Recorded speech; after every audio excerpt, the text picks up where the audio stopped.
തെമ്മാടിത്തമ്പുരാൻ ഭാഗം 36. രചന അവതരണം ദിവ്യരാജ്. രുധിൻ പൊയ്ക്കഴിഞ്ഞതും അമ്പിളി നേരെ ഗോഡൗണിലേക്ക് ചെന്നു. ആശേച്ചി തയ്ക്കാൻ ഒത്തിരിയുണ്ടോ? മെല്ലെ അവർക്കരികിലേക്ക് ചെന്നവൾ. ഉണ്ട് മോളെ. ഇന്നിനിപ്പോ 3 ടോപ്പുകളാ കൊടുക്കേണ്ടത്. അതിൽ 2 കഴിഞ്ഞു.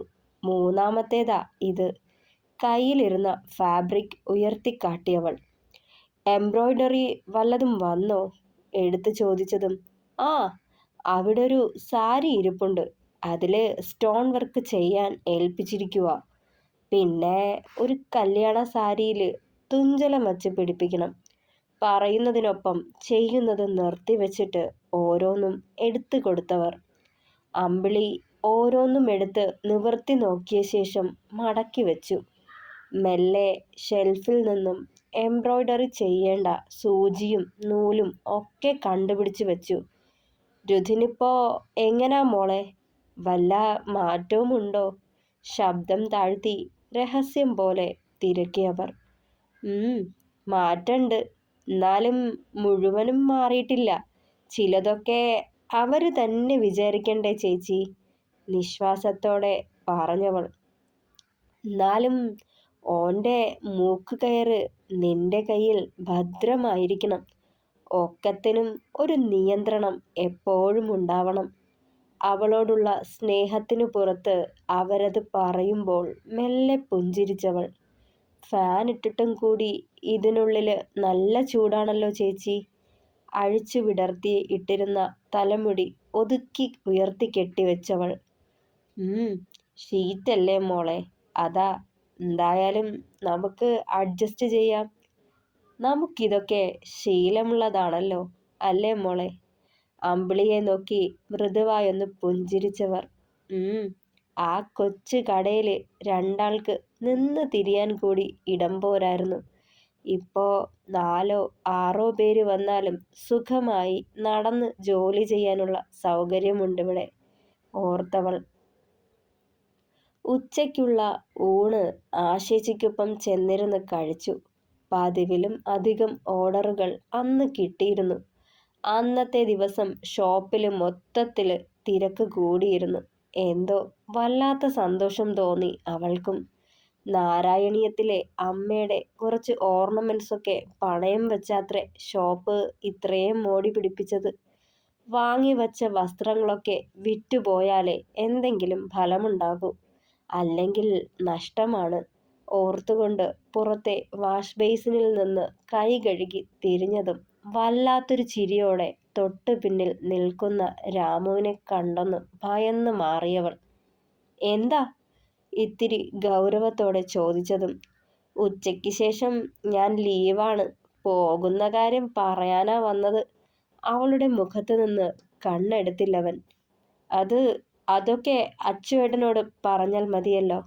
എന്നോട് വന്ന് പറയണമെന്ന് നിർബന്ധമില്ല, അവൻ്റെ മുഖത്ത് പോലും നോക്കാതെ പറഞ്ഞവൾ. അങ്ങനെ പറഞ്ഞാൽ എങ്ങനാ? ഈ ഷോപ്പിൻ്റെ ഓണർ അമ്പിളിയല്ലേ? അപ്പോ ഞാൻ അമ്പിളിയോടല്ലേ പറയേണ്ടത്? വശ്യമായ ചിരിയോടെ പറഞ്ഞതും പൊയ്ക്കോളൂ. അവളിലേക്കടുത്ത് സംസാരിക്കാൻ ശ്രമിക്കുന്നവനോട് വെറുപ്പായിരുന്നവൾക്ക്. അവനെ കാണുമ്പോഴൊക്കെ അമ്മ പറഞ്ഞ കാര്യങ്ങൾ തികട്ടി വരുന്നത് ഓർത്തവൾ. എന്നാലും അമ്പിളി, ഇമ്മാതിരി വെടക്ക് ജാതികളുമായിട്ടാണല്ലോ ആ ചെക്കന് കൂട്ട്. നന്നായിരിക്കും. പുറത്തേക്ക് നടന്നകലുന്ന രാമുവിനെ അവജ്ഞയോടെ നോക്കി ആശ. എന്തു പറയാനാ എൻ്റെ ആശേച്ചി? രുധിയേട്ടന് കൂട്ടാരെന്ന് വെച്ചാൽ ജീവന, മാറ്റി നിർത്തില്ല. എത്ര പറഞ്ഞതാന്നോ ഇയാളോട് അധികം കൂട്ട് വേണ്ടാന്ന്. കേൾക്കണ്ടേ? ഇത്തിരി ദേഷ്യത്തോടെ പറഞ്ഞവൾ. വല്ലാത്തൊരു നോട്ട ഓൻ്റെ. ആളും തരവും ഒന്നുമില്ല. പ്രായം ചെന്നവരെ പോലും വല്ലാതെയാ നോക്കണത്. ആ ലേഡീസ് സെക്ഷനിൽ പുതുതായി വന്നൊരു കുട്ടിയായിട്ട് ചെറിയൊരടുപ്പുണ്ട്. വല്ലാത്തൊരു തരം കൊഞ്ചലും കുഴയലും. ഞാൻ ആ പെണ്ണിനോട് പറഞ്ഞു, ഈ ചെക്കനൊപ്പം വലിയ ചങ്ങാത്തം വേണ്ടാന്ന്. വെറുതെ ചിരിച്ചു കളഞ്ഞേയുള്ളവൾ. ഇപ്പോഴും മാറ്റി നിർത്തിയിട്ടില്ല അവനെ. എൻ്റെ മോളെ, ഇപ്പോഴത്തെ പെൺകുട്ടികളെ പറഞ്ഞാൽ മതിയല്ലോ, സ്വപ്നലോകത്തെന്ന പോലെ നടപ്പ്. ഏതവനെങ്കിലും വന്ന് രണ്ട് പഞ്ചാര വാക്ക് പറഞ്ഞ് തേനൊലിപ്പിച്ച് കാട്ടിയാൽ മതി, പിന്നാലെ അങ്ങ് പോവും. അവസാനം ഓരോന്നും വന്ന് കുഴിയിൽ വീഴുമ്പോഴാ പഠിക്കണത്.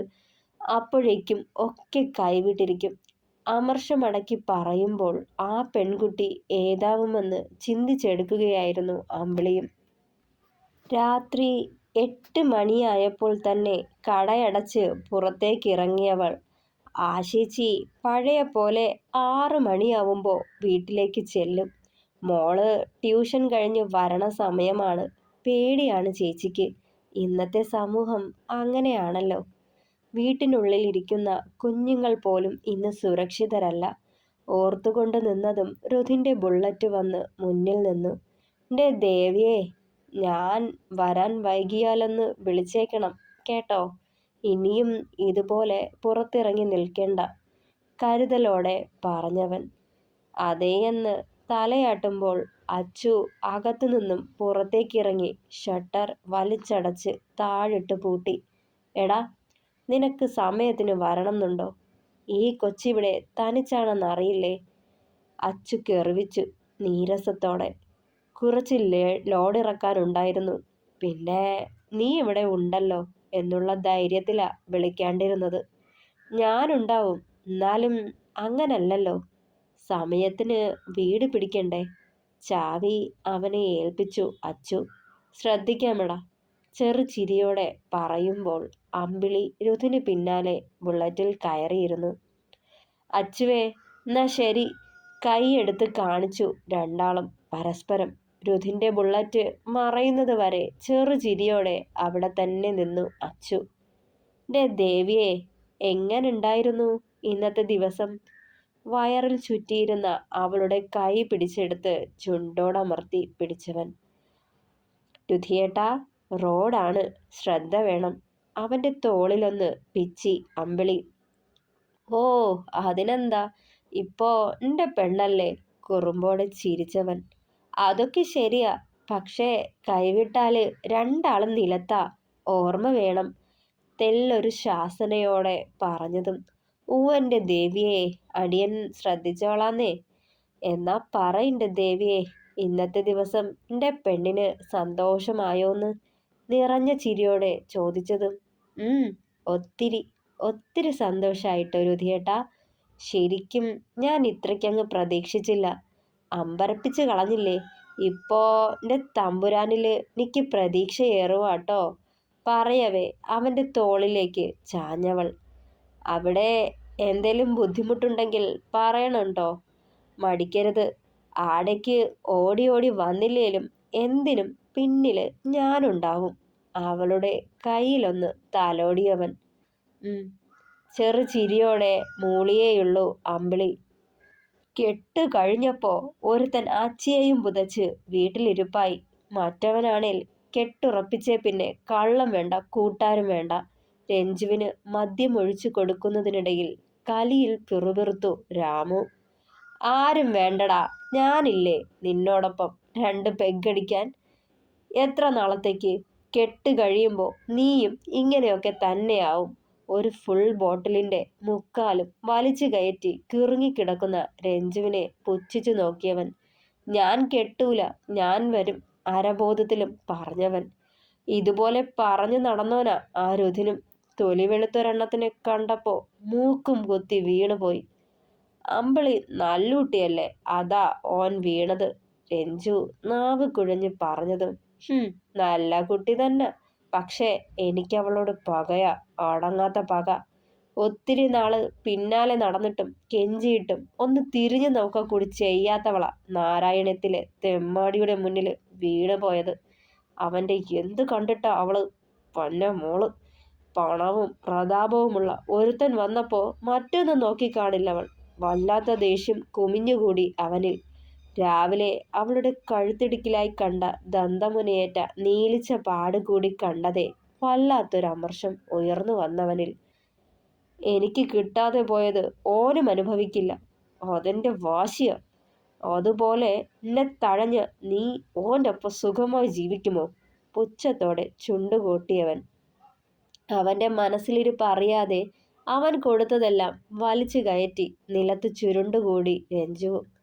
അത്താഴം കഴിഞ്ഞ് കഴിച്ച പ്ലേറ്റുകളും മറ്റു പാത്രങ്ങളും കഴുകിയൊതുക്കി അടുക്കള അടച്ചിറങ്ങിയതും സുഭദ്രാമ്മ അവിടേക്ക് വന്നിരുന്നു. കഴിഞ്ഞോ കുട്ടിയെ? മെല്ലെ ചോദിച്ചവൾ. കഴിഞ്ഞമ്മേ. മോൾക്ക് മടുത്തോ ഷോപ്പിലെ അലച്ചിലും ഈടത്തെ ജോലിയും കൂടി? വയ്യാന്നായോ? അവളുടെ നിറകിൽ തലോടിയവർ. ഞാൻ ഒറ്റയ്ക്കല്ലാലോ ഈടത്തെ പണിയൊക്കെ ചെയ്യണത്, അമ്മയും കൂടി ഉണ്ടല്ലോ, പിന്നെങ്ങനെ മടുക്കാനാ? ചെറുചിരിയോടെ അവരുടെ തോളിലേക്ക് ചാഞ്ഞവൾ. ഉണ്ണി ഇങ്ങനെ വീട്ടിൽ അടങ്ങിയിരിക്കുന്നത് ഇതാദ്യമായിട്ടോ കുട്ടിയെ? അല്ലെങ്കിൽ സന്ധ്യയാവുമ്പോൾ കൂട്ടുകൂടാനൊന്നും പറഞ്ഞൊരു പോക്ക, പിന്നെ വന്ന് കയറണത് പാതിരാത്രിയിലും, ചിരിയോടെ പറഞ്ഞവർ. ഇനിയെങ്കിലും മാറിയാ മതിയമ്മേ, നിശ്വസിച്ചവൾ. ഇപ്പോ എനിക്ക് പ്രതീക്ഷയുണ്ട് മോളെ, ഓൻ മാറൂന്ന്. അവളുടെ കവിളിൽ തഴുകിയവർ. മോള് ചെല്ല്, ഓൻ അവിടിരുന്ന് മുഷിയണ്ട. മെല്ലെ റൂമിനുള്ളിലേക്ക് കയറിപ്പോയവർ. ഒരുപാട് ഇഷ്ടത്തോടെ ആ അമ്മയെ അവൾ നോക്കി നിന്നു. ഞങ്ങൾക്കുള്ള ഭക്ഷണം വരെ ഉണ്ടാക്കി പ്ലേറ്റിലാക്കി മുന്നിൽ കൊണ്ടുവന്ന് തരും. നിക്കങ്ങനെ ഈടെ ജോലിയൊന്നുമില്ലാന്ന് തന്നെ പറയാം. ഒക്കെ അമ്മ അങ്ങ് ചെയ്തൊതുക്കണതാ. എന്നിട്ടും നിക്ക് മടുപ്പാണെന്നാ പാവം ചോദിക്കണത്. മനസ്സ് നിറഞ്ഞൊരു ചിരിയോടെ മുകളിലേക്ക് നടന്നവൾ. ചാരിയിട്ടിരുന്ന റൂം തുറന്ന് കയ്യിലിരുന്ന ജഗ് ടേബിളിന് മുകളിൽ വെച്ചിട്ട് കെട്ടിവെച്ച മുടിയൊന്ന് അഴിച്ചിട്ടതും ബാൽക്കണി തുറന്നു വന്ന ആള് വയറ്റിൽ മുറുകെ ചുറ്റിപ്പിടിച്ച് കഴുത്തിലേക്ക് മുഖം ചേർത്ത് വെച്ചിരുന്നു. അവൻ്റെ മീശരോമം പതിഞ്ഞയിടത്ത് തോന്നിയ നേരിയ തരിപ്പിൽ ഒന്ന് കുറുകിയവൾ. ഡേ ദേവിയെ, എത്ര നേരായി കാത്തിരിക്കുകയാണെന്നറിയോ? അവളുടെ കാതിടുക്കിലായി അമർത്തി ചുംബിച്ചവൻ. അപ്പടി വിയർപ്പാ രുധിയേട്ടാ, ഞാനൊന്ന് കുളിച്ചിട്ട് വരാം. അവൻ്റെ കവിളിൽ മെല്ലെ കൈ എത്തിച്ച് തഴുകിയവൾ. എന്നാ നമുക്ക് ഒരുമിച്ച് കുളിക്കാടി. മറുപടി പറയാൻ പോലും അനുവദിക്കാതെ പെണ്ണിനെയും ഉയർത്തിയെടുത്ത് ബാത്റൂമിലേക്ക് നടന്നവൻ. തുടരും. പ്രിയപ്പെട്ടവരെ, അഭിപ്രായങ്ങൾ കൂടി പറയണേ. കഥ ഇഷ്ടമായാൽ ലൈക്ക് ചെയ്യുക, ഷെയർ ചെയ്യുക, സപ്പോർട്ട് ചെയ്യുക, ഹൈപ്പ് ചെയ്യുക. അപ്പോൾ വീണ്ടും കാണാം. Thank you.